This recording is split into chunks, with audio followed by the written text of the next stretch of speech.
8, 7, 6, 5, 4.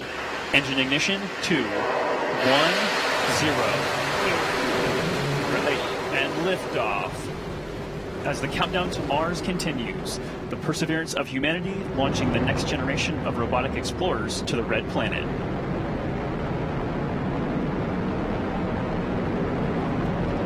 And Atlas TU has gone to closed loop control.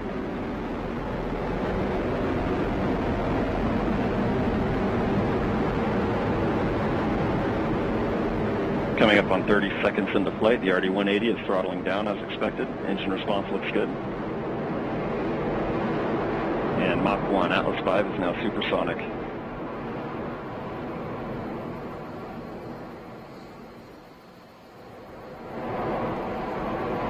And passing 45 seconds into flight, vehicle is now passing through max Q, maximum dynamic pressure.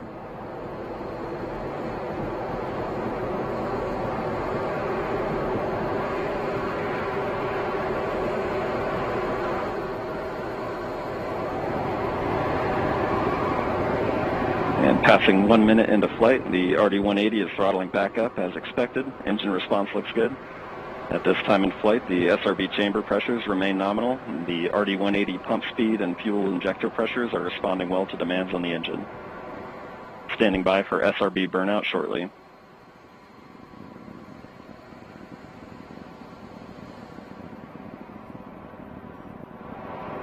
And we have burnout on all 4 SRBs. Burnout pressure signatures look good. Standing by for SRB jettison shortly.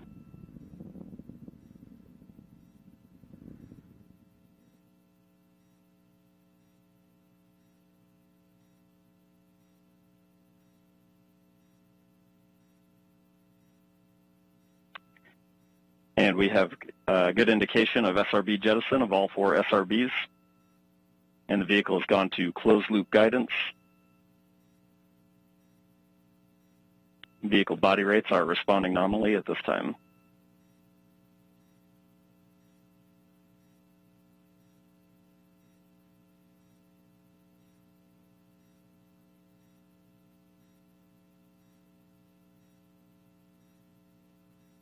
And coming up on 2.5 minutes into flight, the RD-180 is throttled down slightly as expected. Engine response continues to look good.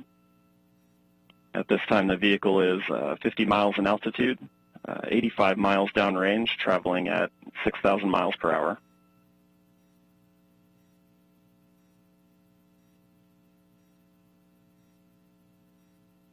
And the Centaur reaction control system is now pressurizing to flight levels.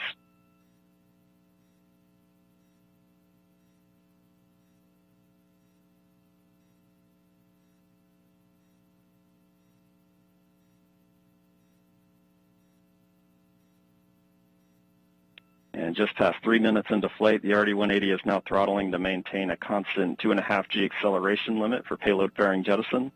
Engine response and vehicle acceleration look good.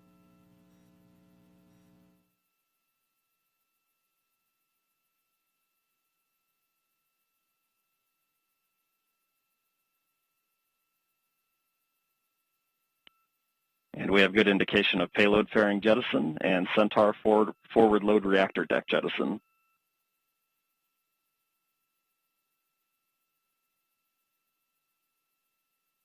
And the RD-180 is throttling back up to attain a 4.6 G acceleration.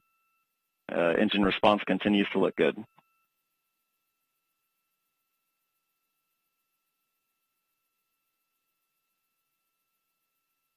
And Centaur has begun the boost phase chill down sequence to thermally condition the RL-10 for operation. Standing by for BECO shortly.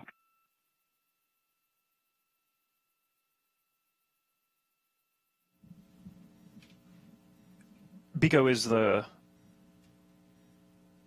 call for booster engine. And we have BECO, booster engine cutoff, standing by for stage separation.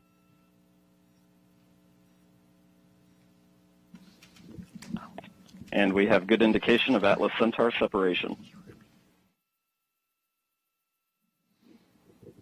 So that you're seeing live footage. And we have Mach 1. RL-10 operating parameters look good. Chamber pressures are stable.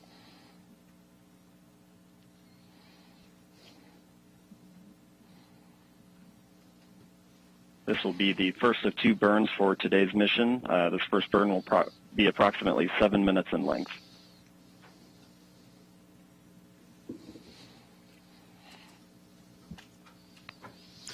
So, Mick, that's pretty exceptional footage there. That's live video. We will see that switch over shortly into an animation that kind of helps let us know what's happening with the rocket. But right there, a beautiful liftoff. Fun to feel that rumble in the building here as we proceed towards orbit and then towards Mars destination. Yeah, absolutely. It was great watching an on-time liftoff of the Atlas V with that little over 2 million pounds of thrust. Cleared the tower in roughly 5 seconds. Josh, you and I worked the InSight mission, and if you recall, that mission on the West Coast took about 17 seconds to get past tower. So with those 4 solids today, this thing really got out of here and on its way. It's, as we hear from Jesse, everything's looking nominal, and all vehicle parameters are within the design limits, and we're getting ready to come up on a main engine start for that first burn that Jesse was talking about. Yeah, so recapping this countdown to Mars, the stations began to be filled up this morning just after midnight. Preparations, fuelings, powering up, all the way through that liftoff that happened. I think, Mick, it wasn't precisely on time. I think you said it was like 10 milliseconds early. So it's pretty much dead on. Yeah, dead on. This team does a great job. As I said, they're very focused, very disciplined. As Tori also said, courageous. They have done a lot of work to get us to this point today through this pandemic, changed how they did some of their work, made adjustments as needed, a lot of cleaning, a lot of things, a lot of wearing their face masks, doing all kinds of things. And so this is an exciting time, not only for the JPL team in Mars 2020, but everybody that's worked this mission and for the country and the agency. So this is exciting to see. We still have a long way to go, Joshua, before spacecraft separation. Yeah, we had a really quiet countdown today, which is phenomenal, that we got off the ground on time. And we are proceeding now that we are